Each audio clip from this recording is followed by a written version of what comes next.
We're affected by how we feel. First, we're affected by what we know and the decisions we make. Second, we're affected by attitude, how we feel. And I gave that quick list. Let me give it to you. It's how you feel about the past. Got to have a good attitude about the past. Use it as a school, not a club. Don't beat yourself to death with your past. Faults, failures, losses. Let the past be a school. Harsh school maybe. What else is new?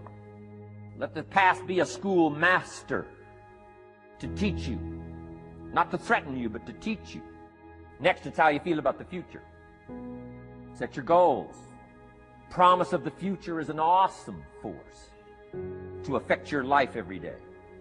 Without a future well designed, we take hesitant steps. And all you have to have is hesitant steps for 6 years. You'll be timid, driven into a corner, not boldly willing to go and take your portion, take your share. Next, it's how you feel about everybody else. Got to have a good attitude about everybody else, because it takes everybody else to make a market. One person doesn't make a family. One person doesn't make a business. One person doesn't make a corporation. One person doesn't make a community. And here's the last one. It's how you feel about yourself. Understanding self-worth is the beginning of progress. Self-worth should be easy. If one of us can do it, all of us can do it. If anybody can think it, we all can think it. I can read, you can read. I can understand, you can understand. From where I came from, a few simple things I did and tried revolutionized my life in 5 years. There isn't anybody here that can't do it. Change from pennies to fortune. Change from nothing to something. Change from broke to rich. Anybody in this room can do it. If any of us can do it, we all can do it. That's the kind of value you should place on yourself. If Jim Rohn can understand it, I can understand it. If he can read, I can read. If he can find it, I can find it. If he can change, I can change. If he can get it done, I can get it done. That's the attitude about yourself. So valuable. Now, in transforming our lives, we don't start with attitude. We don't start with the inspiration here.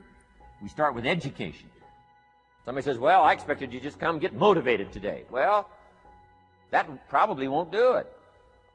Somebody says, by now we should be standing on the chairs, waving a flag, singing the old gray mare. Get going here. No, that's not where you start. Life change does not start with inspiration. Life change starts with education.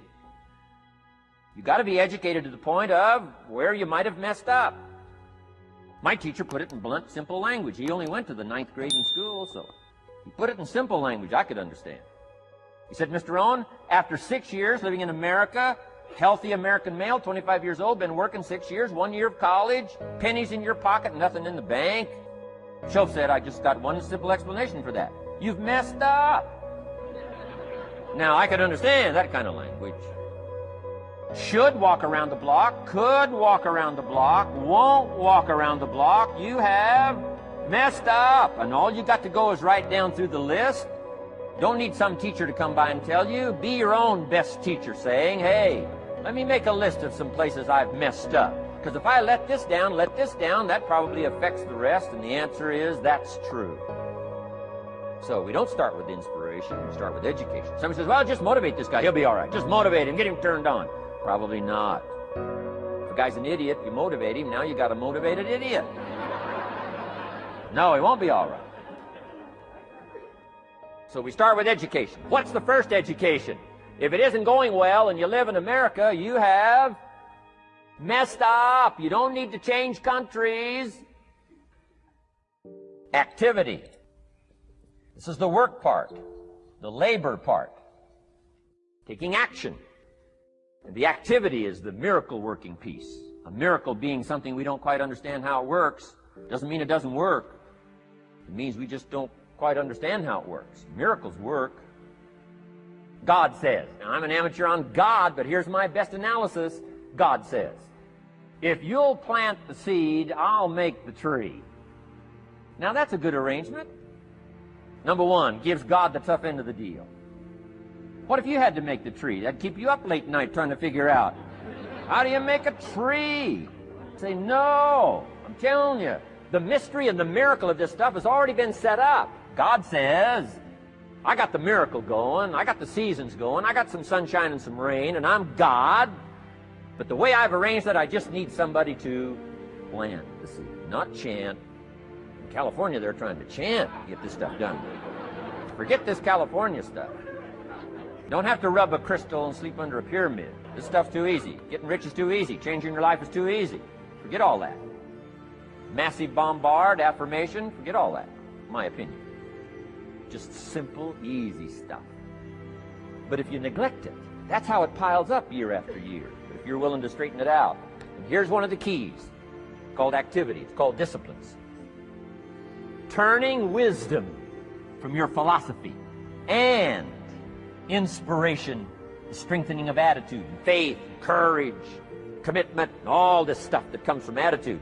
If you're willing to take these two qualities, philosophy and attitude, and invest it into activity, you can have a miracle.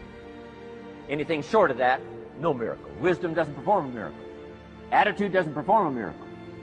The only thing that performs a miracle of increase, called equity, is called putting wisdom and attitude into discipline, into labor. And this labor now can perform a miracle. And here's the two parts to the labor. One, do what you can. Number two, do the best you can. Can't give you better advice than that. Number one, do what you can. You just got to go home and make a list after today. And here's the question to ask as you make this personal list. What am I not doing that would be easy to do? That could greatly change my health, my wealth? What am I not doing I'm neglecting that would be easy to do? Just go home and answer that question personally. You don't have to put the answers on a public bulletin board. This is just all personal stuff. Errors in judgment, disaster. Few simple disciplines, wealth beyond imagination. And if you'll pick up the activity part, the miracle working part, plant the seed part, take care of your part. The soil will take care of its part, and the seed will take care of its part. The seasons will take care of their part. The miracle will take care of its part. If you'll take care of your part, called putting it into activity, action. Works miracles. One of Jesus' disciples said to Jesus, "It's time to pay our taxes, and we don't have any money." To this statement by his disciple, Jesus said, best as I can read the record, Jesus said, "No problem." Now, why could he say no problem? Well, word has it, he was a miracle worker. If you handed a problem to a miracle worker, what would he be inclined to say? No problem. You got to hang out with folks like that. I belong to a small group like that. We do business around the world. You hand these guys a problem, they say no problem. What? How many books would they read to solve it? Many as it takes. How early would they get up? Early as it takes. How much information would they get? Much as they needed. So it's what? No problem. You got to hang out with folks like that. Jesus said this will be no problem, the tax thing. He said to his disciple, it's simple. Go fishing. Wow. Now that was easy for this particular disciple. His name was Peter. And Peter was a fisherman. How clever. How clever. But here's the real problem.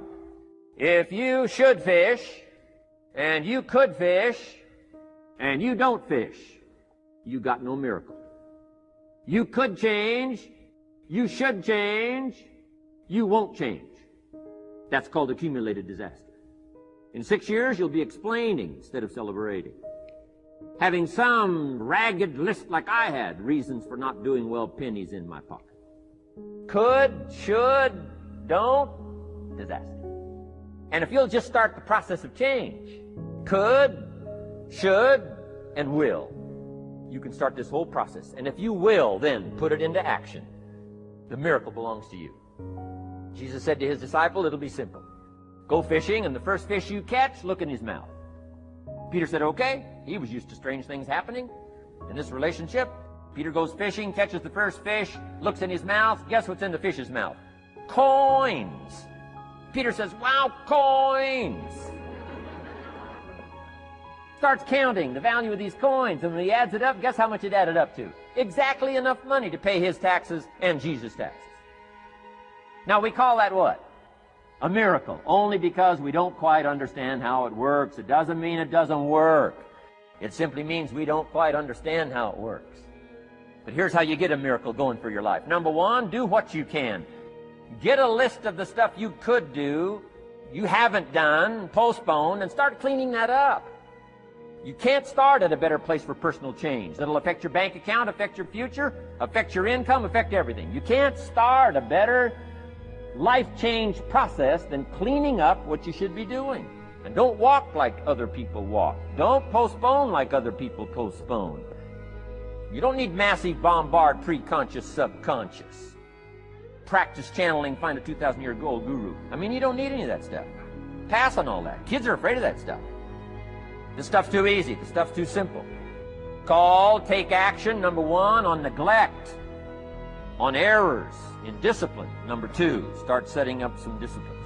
And if you'll do that, you'll perform a miracle. Now, here's the second part of the miracle. Number one is do what you can. Here's number two, do the best you can. If that's not your philosophy, I would ask you to amend it. Let me give you the best of ancient script. Here's what it says. Whatever your hands find to do, do it with all your might, do it with all your strength, and do it with all your power. What a good philosophy. That kind of philosophy will revolutionize your life if you haven't picked it up lately.